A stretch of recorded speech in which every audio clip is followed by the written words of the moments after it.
ሰላም ጤና ይስጥልን አድማጭ ተመልካቾቻችን ታህሳስ 25 2018 ዓ.ም ዕለታዊ መረጃዎችና ዘገባዎች ይዤ መጥቻለሁ። በኢትዮጵያ ዘመን አቆጣጠር ታህሳስ 25 2018 ዓ.ም ላይ ስንገኝ በፈረንጆቹ ደግሞ 2026 ከገባ ሶስተኛው ቀን ላይ ጥር 3 2026 ላይ እንገኛለን። በዚህ ሰዓት የተለያዩ መረጃዎችን ወደ እናንተ የማደርስ ይሆናል። እየተከታተላችሁ አብራችሁ እንድትቆዩ ነው በአክብሮት የምጋብዛችሁ። እንግዲህ 2026ን የፈረንጆቹን አዲስ ዓመት አስመልክቶ ኢትዮጵያን በተመለከተ አሁንም በቀውስ እንዲሁም በተጋላጭነት በድርቅና በተያያዥ አደጋዎች ኢትዮጵያ አሁንም እና በጦርነቶች በ2028 በዓለም አቀፍ ተቋማት ምደባና ደረጃ ላይ በቀዳሚነት ነው እየተገኘች ያለችው። ይሄ እንግዲህ እንደወትሮ በልማት ወይም ደግሞ በእድገት ሳይሆን በጦርነት በቀውስ ውስጥ ሁለት ዓለም አቀፍ ተቋማት ባወጡት ቅድመ ትንበያ ኢትዮጵያ 2026 አስቸጋሪ ጊዜ ይሆንባታል የፈረንጆቹ ነው የሚሉት። ይህንን በተመለከተ ያሉትን መረጃዎች ጨምሮ ሌሎች መረጃዎችን በሰዓት ወደ እናንተ እያደረስኩ አብራችሁ ቆያለሁ። እየተከታተላችሁ አብራችሁ እንድትቆዩ ነው በአክብሮት የምጋብዘው። በጣና ገዳማት አካባቢ ዛሬ ማለዳ በጀልባ በታገዘ ውጊያ እንደዚሁ ሰብአዊ፣ ቁሳዊ፣ ወታደራዊ ኪሳራ ደርሷል። ከዚህ ጋር በተያያዘ በጣና ገዳማት አካባቢ ያለው አሁናዊ ሁኔታ ምን ይመስላል የሚለውን ዝርዝር መረጃ አሰናድቻለሁ። ምስራቅ ጎጃም ትላንትና ውጊያ ሲደረግበት በዋለው ስናን ወረዳ ሮብ ገበያ ከተማና ዙሪያው ዛሬ ተጨማሪ መረጃዎችም ወጥተዋል። ደብረ ማርቆስ ከተማም እንደዚሁ ተጨማሪ መረጃዎች አሉ። እነዚህን ጨምሮ በተለያዩ አካባቢዎች ያሉ ዝርዝር የግንባር መረጃዎችን በቅደም ተከተል ወደ እናንተ የማደርስ ይሆናል። እየተከታተላችሁ ሀሳብ አስተያየት ቢኖራችሁ ጥቆማ ዜና@gmail.com ላይ ልታደርሱ ትችላላችሁ። ብዙዎቻችሁ ሀሳብ አስተያየቶችን እያደረሳችሁ ስለሆነ በእጅጉ አመሰግናለሁ። የዘር ማጥፋት ማለት ነው በሚል የዘር ማጥፋት ቅድመ የዘር ማጥፋት ደረጃዎች በሚል 10 ደረጃዎችን በዓለም አቀፍ እንግዲህ የጄኖሳይድ ላይ የሰፈሩትን መሰረታዊ ሀሳቦች እና አሁን በአማራ ሕዝብ ላይ እየተፈጸሙ ናቸው በሚል እነዚህ እንደዚሁ በዝርዝር ልካችሁልኛል። በእጅጉ አመሰግናለሁ። እነዚህ በተደጋጋሚ በሚዲያ መቅረብ አለባቸው። ሰዎች የተገነዘቡት አይደለም። የዘር ማጥፋትን በተመለከተ ያላቸው ግንዛቤ የተለያየ ነው። ስለዚህ እነዚህ 10 ደረጃዎች በተደጋጋሚ በሚዲያ ቢደርሱ ጥሩ ነው የሚል እንደዚሁ በኢሜይል መልእክት ልካችሁልኛል። እንግዲህ በእንግሊዝኛው የተቀመጡትን የ10ሩን ማለት ነው። እንግዲህ የመጀመሪያው ያው እንግዲህ ክላሲፊኬሽን ነው የሚደረገው። አንድ ህዝብ ይለያል፣ በቡድን በዘር በሃይማኖት ይለያል። ሁለተኛው ሲምቦላይዜሽን ምልክት ይደረግለታል። ልክ ነፍጠኛ ወይ ደግሞ ትምክተኛ ሌላም አይነት ነገር ይደረግለታል። ሶስተኛው ዲስክሪሚኔት ይደረጋል። እንግዲህ የዲስክሪሚኔሽን ወይም ደግሞ በተለየው ቡድን ላይ ለሚፈጸመው መብት ጥሰት ሌሎቹ ቡድኖች እንዲሁም ደግሞ ህግና ደንቦች አጠቃላይ እንዳይሰሩ ይደረጋሉ። በአማራ ህዝብ ላይ በሚደረገው አሁን የፌዴራሉም ህገ መንግስት የሀገሪቱ የፌዴራል አወቃቀር ይህንን ዲስክሪሚኔት እንደሚያደርገው አማራውን ይህን ይደረጋል። ሌላው ዲሂማናይዜሽን ነው። ይህ እንግዲህ ሰብአዊነታቸውን ሙሉ በሙሉ በመጣስ አሁን በተለያዩ አካባቢዎች ያለው አሁን በኦሮሞኛ አሁን ፌጥራ ወይም ደግሞ ጽንፈኛ እያሉ እያቃጠሉ ያሉት በወለጋ ዲሂማናይዜሽን ወይም ደግሞ እንግዲህ ከሰው በታች አድርገው መጥራት ልክ ሩዋንዳ እንደነበረው በረሮ፣ እንሽላሊት እንዲሁም ደግሞ ትንኝ ወዘተ ይሏቸው እንደነበረው እንደዛ በማድረግ እንዲሁም ደግሞ ሌላው እንግዲህ አደረጃጀት ነው፣ ኦርጋናይዜሽን ነው። ጄኖሳይድ የሚፈጽሙ ግሩፖች አሉ። አሁን ይሄ ያው ይታወቃል። የመንግስት መዋቅር ነው። የፖላራይዜሽን መነጠል አለ፣ ዝግጅት አለ፣ ፕሪፓሬሽን፣ ፐርሲኩዌሽን ደግሞ እሱም እንደዚሁ ይፈጸማል። አይዞሌት በማድረግ ማለት ነው። ሌላው ኤክስትርሚኔሽን ይፈጸማል። ድናያል አለ፣ መካድ ጉዳዩን። ይህ እንግዲህ በአማራ ህዝብ በቅደም ተከተል የተፈጸሙ ናቸው፣ እየተፈጸሙ ያሉ ናቸው። ስለዚህ ሁሉም ሰው ሊያውቃቸው ይገባል በሚል በኢሜይል ልካችሁልኛል። ያው ብዙ ጊዜ በጋዜጦች ላይ ሲወጡ ነበር። ሌላው በኢሜይል ከደረሱ ጥቆማዎች መካከል እንደዚሁ በአማራ ክልል የተሰራጨ መድኃኒትን በተመለከተ የመጣ ነው። ከባለሙያ የመጣ ጥቆማ ነው። ይሄ እንግዲህ በአማራ ክልል ለእንስሳት የተሰራጨው መድኃኒት ጊዜው ያለፈበት በመሆኑና ከዚህ ጋር በተያያዘ የሚደርሰው ፍጅትን መቃወም ያስፈልጋል በሚል እንደዚሁ ጥቆማ ልካችሁልኛል። በዘርፉ ያላችሁ ባለሙያዎች እንደዚሁ ጉዳዩን ልትከታተሉና ታጣሩ ትችላላችሁ። መድኃኒቱ የመጠቀሚያ ጊዜው እያለፈበት ስለመሆኑ እንደዚሁ ያነጋግሯቸው የክልልና የዞን ወረዳ እንስሳት ጤና ባለሙያዎች ስርጭቱን ቢቃወሙም በብልጽግና ካድሬዎች ትዕዛዝ መድኃኒቱ እንዲወስዱ መደረጉና ይህ እንግዲህ ከሰው አልፎ ለእንስሳት ሊሰራጭ ያለ መድኃኒትና የተሰራጨ ያለ መድኃኒት ነው።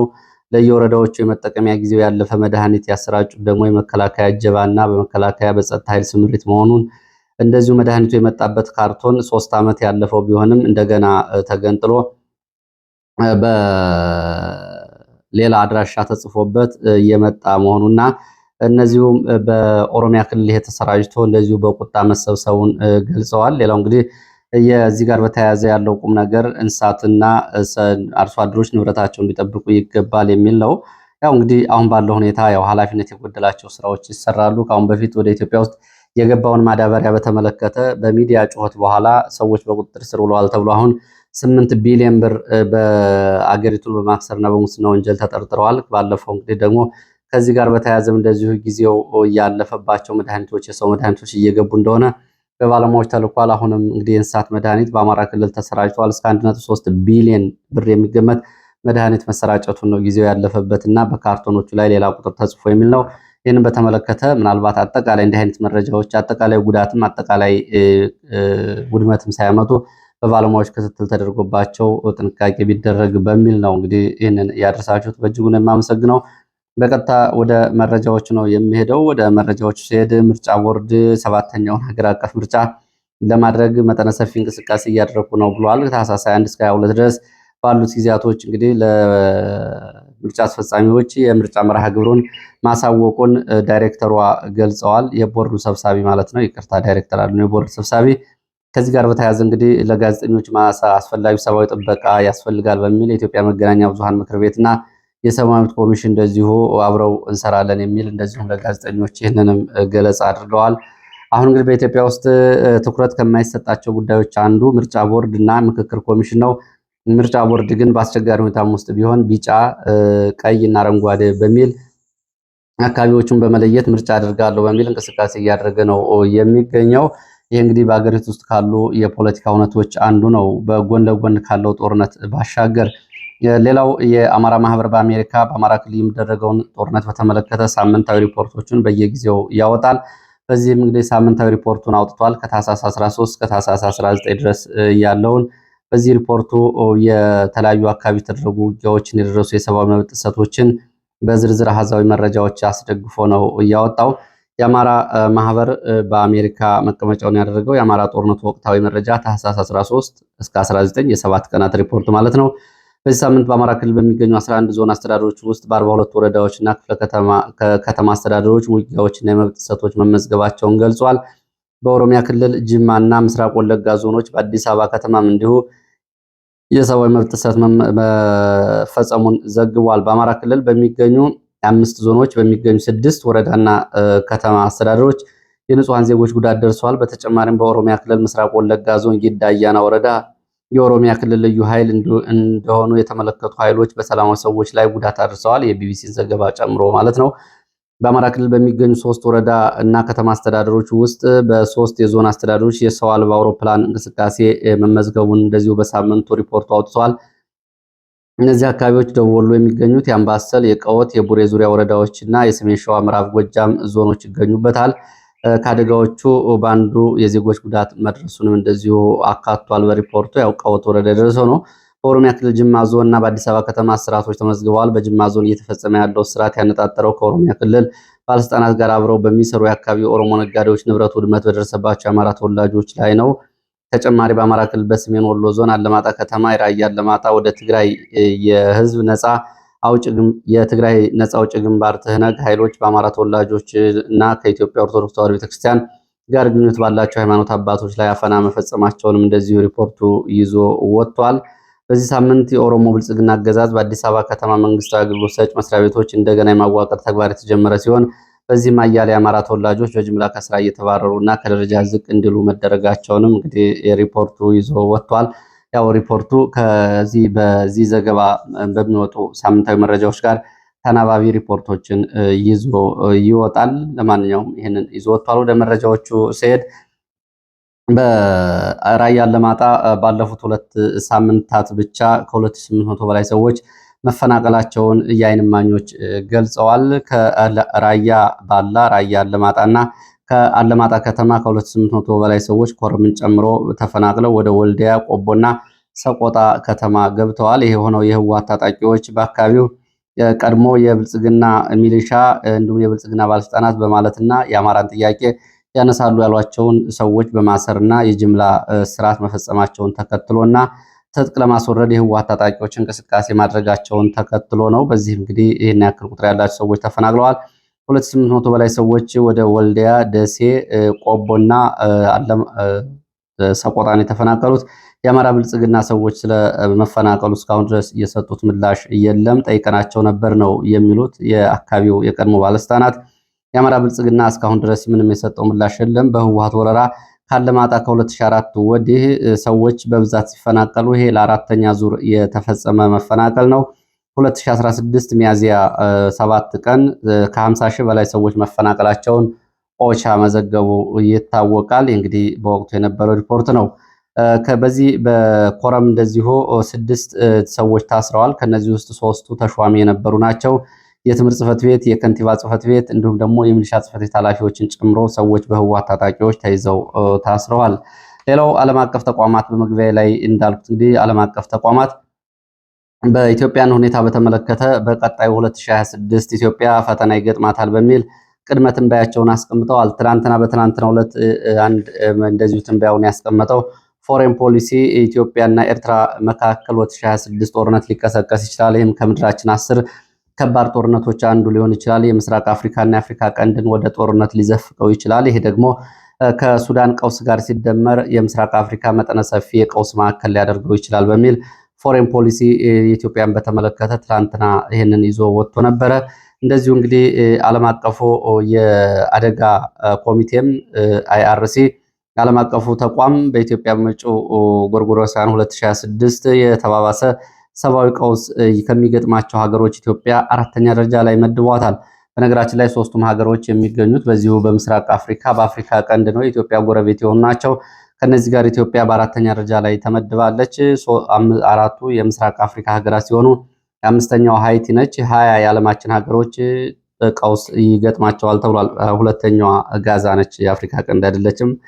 ለማንኛውም በዚህ እንግዲህ በአይአርሲ ምደባ መሰረት ሱዳን አሁን በጦርነት ውስጥ የፈረሰች ያለችው ሱዳን፣ ጋዛ በጦርነት ሙሉ በሙሉ የፈረሰችው፣ ደቡብ ሱዳን በመንግስት ደካማነትና በታጣቂዎች እንዲሁም ደግሞ በአጠቃላይ ጸጥታ ችግር ውስጥ ያለችው ደቡብ ሱዳንና በጦርነት ያለችውን ጨምሮ ከ20 ሀገራት ኢትዮጵያ 4ኛ ደረጃ ላይ ነው የምትገኘው። እንግዲህ ሪፖርቱ 3ቱ የምስራቅ አፍሪካ ሀገራት ሲሆኑ ሱዳን፣ ደቡብ ሱዳንና ኢትዮጵያ ይገኙበታል ብሏል። ይህ እንግዲህ በእርስ በርስ ጦርነት፣ በአየር ንብረት ለውጥ፣ በድርቅ፣ በረሃብ፣ በመፈናቀል፣ በስደት ደረጃ 2026 የከፋ ሁኔታ ከሚገጥማቸው ሀገሮች ኢትዮጵያን አስቀምጧል አይአርሲ። እንግዲህ ያው ብልጽግና ደግሞ ኢትዮጵያ በታሪክ ታይቶ የማይታወቅ ሚራክል በሆነ እድገት ውስጥ ትገኛለች በሚል ተደጋጋሚ ሙግቱን እያቀረበ ነው የሚገኘው። አብይ አህመድ ሚራክል እድገት እያስመዘገብን ነው ብሏል። ዓለም አቀፍ የፎሬን ፖሊሲና አይአርሲ ደግሞ ይህንን እያሉ ነው የሚገኙት። ድርጅቶቹ መዘናጋት አያስፈልግም። እነዚህ ሀገራት ዓለም ትኩረት ካልሰጣቸው የከፋ ሰብአዊ ቀውስ ሊያስተናግዱ ይችላሉ። ስለዚህ ዓለም ትኩረት ሊሰጣቸው ይገባል ሲሉ ጥሪያቸውን አቅርበዋል። ወደ አዲስ አበባ ወዳለ ሌላ መረጃ አልፋለሁ። በአዲስ አበባ የሁሉም ከተማ ቤተ ክህነት ተወካዮች በቅድስት ሥላሴ ዩኒቨርሲቲ ዛሬ ስብሰባ መጠራታቸው ታውቋል። ስብሰባው በቀጥታ በብልጽግና መዋቅር የተጠራ እንደሆነ የቤተ ክርስቲያን የመረጃ ምንጮች ገልጸዋል። ጥሪው የተላለፈው በሲኖዶሱ ወይም ደግሞ በቤተ ክህነት ስራ አስኪያጅ በኩል በቅደም ተከተል አይደለም። ጥሪ የተላለፈው የቤተ ክርስቲያኗ መዋቅር ተከትሎ አይደለም፣ በብልጽግና ነው። ዋና አጀንዳው ቤተ ክርስቲያኗ በየአካባቢው የሚገኙ የአብያተ ክርስቲያናት ተቋማት መገልገያ ተቋማት ግብር እንዲከፍሉ፣ ታክስ እንዲከፍሉ የሚል ነው። ይህን ለማድረግ ነው ስብሰባ የጠራው። በዚህ ላይ እንግዲህ በሚተላለፈው አጀንዳ መሰረት በቀጣዩ የቤተክርስቲያኗ ተቋማት አገልግሎት መስጫ እንዲሁም ደግሞ ቤተክርስቲያኗ ሰበካ ጉባኤና ቤተክርስቲያኗ ግብርና ታክስ እንዲከፍሉ ይደረጋል። በዚህ ብዙ አብያተ ክርስቲያናት በቀጥታ ከሂሳባቸው እየተቀነሰ ወደ መንግስት ካዝና ገንዘብ ገቢ እንዲደረግ ይደረጋል። የማይከፍሉ ካሉ በሐራጅ ንብረታቸው ይሸጣል። በባንክ እንዲወረስ ወይም ደግሞ በገቢዎች እንዲታገድ ይደረጋል። ይህንን እንግዲህ ቤተክርስቲያኑ በቀጣዩ በአዲስ አበባ ከሚተላለፈው ውሳኔ ውስጥ ቤተክርስቲያኗን የሚመለከተው ይሄ ነው። ከግብር ጋር በተያያዘ ከዚህ ጋር ጎን ለጎን በብዙ አብያተ ክርስቲያናት በኢትዮጵያ የሚገኙ በርካታ አብያተ ክርስቲያናት በተለያዩ ሁኔታዎች ተጋላጭ ሆነው እየተዘጉ ነው የሚገኙት። በገንዘብ እጥረት ምክንያት ዕለታዊ ቅዳሴና እንዲሁም ደግሞ አጠቃላይ ጸሎት ተቋርጦባቸው ይገኛሉ። ዕጣንና ጧፍ የሚገዛላቸው አቶ እንግዲህ ከነዚህ ተቋማት ግብር ሰበስባለሁ ሲባል በሌሎቹ አካባቢ ያሉ ተቋማትም በዚህ ልክ ጉዳት ላይ ነው የሚገኙት። በእርግጥ በቤተክርስቲያኗ ውስጥ ያለው የራሱ የአሰራር ችግርም በቀላሉ የሚታይ አይደለም። ቤተክርስቲያን አካባቢ አንዳንድ አካባቢዎች ከፍተኛ የሀብት ክምችት አለ። አንዳንድ አካባቢዎች ደግሞ አብያተ ክርስቲያናት በአግባቡ በጀት ስለማይደርሳቸው እና የበጀት ክምችቱ በአግባቡ ስለማይደለደል እና በዚህ ውስጥ ደግሞ ያለው እንደዚሁ ስር የሰደደ ሙስናና ብልሹ አሰራር ተጨምሮበት በርካታ አብያተ ክርስቲያናትን ከውጭ ይልቅ በውስጥ ተጋላጭ እንዲሆኑ ያደርጋቸውን ጉዳይ በቀላሉ የሚታይ አይደለም። ለማንኛውም እንግዲህ ቤተክርስቲያኗ ግብር ትከፍላለች የሚለው ጉዳይ እንግዲህ መነጋገሪያ የሆነ ጉዳይ ነው። ወደ ግንባር መረጃዎች እሄዳለሁ። ወደ ግንባር መረጃዎች ሲሄድ ወደ ደብረ ማርቆስ ቀጠና የሚወስደን መረጃን የማስከትለው በደብረ ማርቆስ ቀጠና በስናን ወረዳ ሮቡ ገበያ እስከ ደንጎሌና ሐሙስ ገበያ ድረስ በተደረገው ውጊያ ከፍተኛ የሆነ ሰብአዊ፣ ቁሳዊ፣ ወታደራዊ ኪሳራ መድረሱ ይታወቃል። ያው ትላንትና ሁለት የወጣው ዘገባ ነው። ዛሬ እና አመሻሹን በዚህ ቀጠና በተለይ ትላንትና አመሻሹን ወይቨኝ በተባለ ቦታ ከሮብ ገበያ 7 ኪሎ ሜትር ርቀት ላይ በሚገኝ ቦታ የድሮን ጥቃት መፈጸሙን የመረጃ ምንጮች ገልጸዋል። በድሮን ጥቃቱ በአሃዛዊ መረጃ ያልታወቀ ጉዳት ተስተናግዷል። በጥቃቱ በሲቪሊያን በፋኖ እንዲሁም ደግሞ በንብረት ላይ የደረሰው ጉዳት በዝርዝር አልታወቀም፣ እየተጣራ እንደሆነ የገለጹት የመረጃ ምንጮች በጨለማ የድሮን ጥቃት ሲፈጸም ይሄ የመጀመሪያ አይደለም። በዚህ ባሳለፍነው ሳምንት ብቻ 4 የጨለማ የድሮን ጥቃቶች ተፈጽመዋል። ሰከላ፣ ደንበጫ፣ ሸዋሮቢት፣ ራሳን ጨምሮ የአየር ኃይል የድሮን ስምሪት ወደ ሌሊት መቀየሩን የሚያሳዩ የድሮን ጥቃቶች ናቸው እየተፈጸሙ ያሉት። በሌሊትና በምሽት ላይ የሚፈጸሙ የድሮን ጥቃቱ ከሚፈጸምባቸው ቦታዎች ላይ በሚሰጥ ሚስጥራዊ መረጃ ላይ የተመሰረተ እንደሆነ የተገኙ መረጃዎች ይህንንም ይጠቁማሉ። መረጃዎችም ይህንን ሲያሳዩ ሰሞኑን ሸዋሮቢት በቀወት ወረዳ ራሳ ተብሎ በሚጠራው ቦታ ላይ የተፈጸመ የድሮን ጥቃት በምርኮ ተይዘው በነበሩ የብልጽግና ሚሊሻና ባለስልጣናት ከውስጥ በተሰጠ የጥቆማና የአቅጣጫ እንግዲህ ያው ድሮን ለመፈጸም የመሬት ንባብና ኮኦርዲኔሽን ይባላል ትክክለኛ የመገኛ ሎኬሽን በመስጠታቸው ነው ይህ ጥቃት የተፈጸመው። ይህ እንግዲህ ከጥቃቱ በኋላ የተረጋገጠ ነው። ቀደም ብሎ ያው ጥንቃቄ ሊወሰድበት የሚገባ እርምጃ ቢሆንም ይሄ ጥቃት ተፈጽሟል። ከዚህ ከአየር ድብደባና ከአየር ጥቃቱ ጋር በተያያዘ ያሉ መረጃዎች እንደደረሱ ወደ እናንተ አቀርባለሁ። ወደ ደብረ ማርቆስ ቀጠና ስንመለስ የሮብ ገበያ ስናን ወረዳ ላለፉት 2 ተከታታይ ቀናት ተከታታይ ድሮን ቅኝትና አሰሳዎች ሲደረጉ እንደነበር ትናንትናም ተዘግቧል። ከዛ በፊትም እንደዚሁ መረጃው ወጥቷል። ትላንት ከደንበጫ እስከ ደጋዳሞት ጮቄ ተራሮች ስናን ሮብ ገበያ ድረስ በቀን የነበረው የሰው አልባ አውሮፕላኖች አሰሳ ነው። እንግዲህ አመሻሹን ተከትሎ ጥቃት የተፈጸመው ወደ 3 ሰዓት ተኩል ገደማ የስናን ሮብ ገበያ ትናንትና ውጊያ በተደረገበት መከላከያ የራሱን አባላት አመሻሹን ረሽኗል የሚል መረጃ ወጥቷል።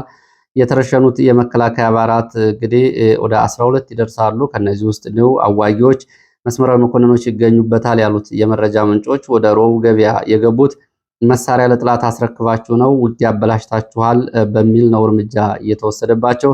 ራሳችሁን ለማትረፍ ስትመጡ ውጊያ አበላሽታችሁ መሳሪያ ለጥላት አስረክባችሁ ጓደኞቻችሁን እንደዚሁ በውጊያ ውስጥ ሽፋን ባለመስጠት ለጥቃት እንዲጋለጡ አድርጋችሁ ነው የመጣችሁት በሚል እርምጃ ተወስዶባቸዋል ያሉት የመረጃ ምንጮች። በዚህ እንግዲህ በሌሎችም በቁጥጥር ስር የዋሉ አሉ ብለዋል። ትላንትና በነበረው ውጊያ ከፍተኛ ጉዳት መስተናገዱ ይታወቃል። መከላከያ ዛሬ ረፋድም የሰው አልባ አየር ደግሞ አውሮፕላን ድሮን አሰሳና ቅኝት እያደረገ እንደሆነና ተጨማሪ የእግረኛና መካናይዝድ ከደብረ ማርቆስ ወደ ስናን ሮብ ገበያ ተንቀሳቅሶ ከከተማው በቅርብ ርቀት ላይ ሰፍሮ ይገኛል። ያም ሆኖ ዛሬ በአካባቢው ምንም አይነት ተኩስም ሆነ ውጊያ የለም። ትላንትና በነበረው ከባድ ውጊያ እንግዲህ ብርቱ ጉዳት ደርሷል። በዚህ ውጊያ ላይ 7 የቡድን መሳሪያዎች እና በቁጥር ያልታወቁ የነፍስ ወከፍ መሳሪያዎች በፋኖ እጅ መግባታቸውን ፋኖ አስረስ ማረ በፌስቡክ ገጹ ማስታወቁ ይታወቃል።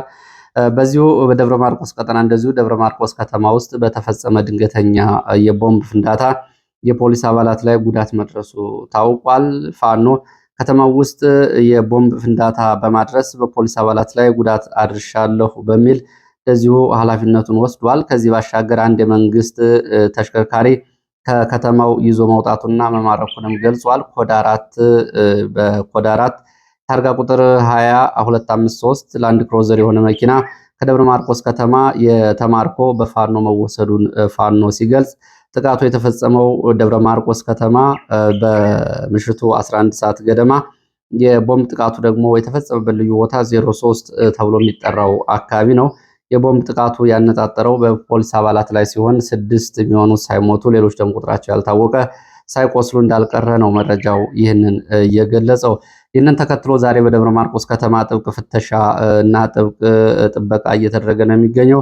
እስከ ረፋት ድረስ በርካታ የባጃጅ እንቅስቃሴዎች በየአካባቢው እንዲቆሙ ተደርጎ ፍተሻና እንደዚሁም ደግሞ ጥበቃ እየተደረገ ነው። በርካታ የጸጥታ ኃይል በከተማ ውስጥ ተሰማርቶ ይገኛል። ትላንትና የተፈጸመውን ጥቃት ተከትሎ ወደ ግንባር መረጃዎች ስቀጥል ወደ ፎገራ የሚወስደን ደቡብ ጎንደር አስከትላለሁ። በፎገራ ወረዳ ወጠም ተብሎ በሚጠራ ቦታ ከሁለት አቅጣጫ ከበባ ለማድረግ ከገባ መከላከያ ጋር እንደዚሁ ለሰዓታት የቆየ ውጊያ ተደርጓል። መከላከያ አድማ ብተናና ሚሊሻ ከአዲስ ዘመን አምቦ ሜዳ በመነሳት እና እንዲሁም ደግሞ የረብ ግድብን ተከትሎ ወደ ወጠም ተብሎ ወደሚጠራው ቦታ በመግባት ፋኖን ከበባ ለማድረግና ትጥቅ ለማስፈታት እንቅስቃሴ ማድረጉን ተከትሎ በፋኖ በተሰጠ የአጸፋ ምላሽ ነው ውጊያ በአካባቢው እየተደረገው። በውጊያው የደረሰው ዝርዝር ጉዳት በውል አልታወቀም። አመሻሹን ግን መከላከያ ቦታውን ለቆ ወደ አዲስ ዘመንና ወደ አምቦ ሜዳ ተመልሷል ሲሉ የመረጃ ምንጮቹ ይህንን ከቦታው አድርሰዋል። ዛሬ ማለዳ ከወጡ መረጃዎች መካከል ደግሞ ወደ ጣና ገዳማት የሚወስደን መረጃ ይዣለው። በጣና ገዳማት ጣና ሐይቅ ገዳማት ላይ ደቅ ገዳም መግቢያ ላይ ዛሬ ከባድ ውጊያ መደረጉን ከአካባቢ የወጡ መረጃዎች ገልጸዋል። ደቅ ገዳም መግቢያ ላይ ዛሬ 11 ሰዓት ጀምሮ ውጊያ የተደረገው በጀልባ ነው። በጀልባ ላይ በተደረገው ውጊያ ጉዳት ደርሷል። ወታደራዊ ኪሳራ ደርሷል። ከባህር ዳር ወደ ደቅ በሁለት ጀልባ በመሄድ ደቅ መግቢያ ላይ በጀልባ ላይ በነበሩ ሌሎች የፋኖ አባላት ላይ ጥቃት የከፈቱት የመከላከያ ኮማንዶዎች ከፋኖ በተሰጠ አጸፋ ምላሽ ከባድ ጉዳት አስተናግደዋል። ሁለት ጀልባዎች እንደዚሁ በስናይፐርና በድሽቃ ተመተው ጀልባዎቹ መገልበጥና መስጠም አደጋ ደርሶባቸዋል። ሌሎች ፈጣን ጀልባዎች በጀልባዎቹ ላይ ስለነበሩ ትንሽ ጀልባዎች በእነዚህ በመታገዝ የመከላከያ ኮማንዶዎች ቁስለኞችንና እንደዚሁ ደግሞ አስከሬኖችን አንስተዋል። ጀልባዎች ግን እንደዚሁ ተመተው ሰጥመዋል ነው የተባለው። ይህንን ተከትሎ የመከላከያ ኮማንዶዎች በጀልባዎቹ አስከሬኖችን ጭነው ዳጋ እስጢፋኖስ ለመቅበር ይዘው ሲገቡ አባቶች ተቃውሞ ማሰማታቸውም ታውቋል። አባቶች ያሰሙት ተቃውሞ ተከትሎ በአካባቢው እንደዚሁ ተኩስ እንደነበረም መረጃዎች ጠቁመዋል። እዚህ የቀብር ስነስርዓታቸው የሚፈጸሙ የሰዎች እንግዲህ የክርስትና እምነት ተከታይ የሆኑ አባቶች ናቸው። ስለዚህ የቀብር ስነስርዓት ከመፈጸሙ በፊት በይዛችኋቸው የመጣችሁት አስከሬኖች ቀድሞ እንግዲህ ያላቸው ሃይማኖት መታወቅ አለበት በሚል አባቶች ላነሱት ጥያቄ ነው ለምን ትጠይቃላችሁ በሚል ተኩስ ተከፍቶ የነበረው። በተኩሱ የደረሰው ጉዳት የለም። ይህንን ተከትሎ መከላከያ ወደኋላ ወጥቷል በሌሎች ጀልባዎች። ፋኖም እንደዚሁ ከደቅ በሌላ ጀልባ አካባቢውን ለቆ ወጥቷል። አሁን በአካባቢ ያለው ውጊያ ቆሟል። ውጊያው ቆሟል። ቀሪው እንግዲህ መከላከያ ወደኋላ ወጥቷል። በጀልባ በመታገዝ ነው ያሉት። ሁለት ጀልባዎች እንግዲህ ጉዳት ደርሶባቸው ሰጥመዋል። ምን ያክል ጉዳት እንደደረሰ በሰዎች ላይ የታወቀ ነገር የለም። አሁን ተኩሱ ሙሉ በሙሉ በአካባቢው መቆሙን ከአካባቢ የወጡ መረጃዎች ያሳያሉ። ወደ ጎረቤት አፍሪካ ቀንድ ሀገራት ስንሄድ የመጨረሻ መረጃ ለማድረስ ሶማሌላንድን በተመለከተ በሞቃዲሾ የምክር ቤት አባላት የሆኑ የሶማሌላንድ ተወላጆች የእስራኤል ለሶማሌላንድ የሰጠችውን እውቅና በመደገፍ የሞቃዲሾን ፓርላማና የሞቃዲሾን መንግስት አበሳጭተዋል። የሶማሌላንድ ተወላጆች የሆኑ የሶማሊያ ፌዴራል መንግስት ምክትል ጠቅላይ ሚኒስትር እና ሚኒስትሮች እና የፌዴራል የፓርላማ አባላት እስራኤል ለሶማሌላንድ የሰጠችውን የሀገርነት እውቅና ደግፈዋል። ሶማሌላንድ የእስራኤልን እውቅና ማግኘቷ ከደገፉት መካከል የሀገሪቱ ምክትል ጠቅላይ ሚኒስትር ሳላህ ጃማ አብዲ፣ የገንዘብ ሚኒስትር ቤኒ ኢማን ኢጌ፣ የግብርና ሚኒስትር መሐመድ ሃየር ማርዬ፣ የጠቅላይ ፍርድ ቤት ፕሬዝዳንት ባሻ ሼህ የሱፍ አህመድ እና 60 የፓርላማ አባላት እንደዚሁ እንግዲህ እስራኤል ለሶማሌላንድ የሰጠችውን እውቅና ደግፈዋል። ይህንንም በይፋ በመግለጫ አረጋግጠዋል። ባለስልጣናቱና የፓርላማ አባላቱ ሞቃዲሾ ውስጥ ነው እንግዲህ በጋራ መግለጫ በመስጠት ሶማሌላንድን ሀገርነት እውቅና በእስራኤል የተሰጠውን ደግፈው መግለጫ ያወጡት። በሶማሌላንድና ሶማሌላንድ ከሶማሊያ ጋር ከመዋሃዷ በፊትም ሉዓላዊ ሀገር እንደነበረች ጠቅሰው ነው መግለጫ እያወጡት። ሆኖም የሶማሌላንድና የሶማሊያ ውህደት በሁለቱ ወገኖች ፓርላማዎች አልጸደቀም ብለዋል። ባለስልጣናቱና የፓርላማ አባላቱ ሶማሊያ እንደ አውሮፓ አቆጣጠር 1991 በዚያድ ባሬ ሲወድቅ ስትበታተን ሶማሌላንድ ላይ ያላት ስልጣን አብቅቶለታል ያሉ ሲሆን የሶማሊያ ፌዴራል መንግስት አንድነትን በኃይል በሶማሌላንድ ላይ ለመጫን ከሞከረ አደጋ ይገጥመዋል፣ ከዚህ ድርጊቱም እንዲቆጠብ ሲሉ መግለጫ አውጥተዋል። እንግዲህ እነዚህ በዛ ውስጥ በሹመት ላይ የሚገኙ ናቸው ይህንን መግለጫ እየሰጡት።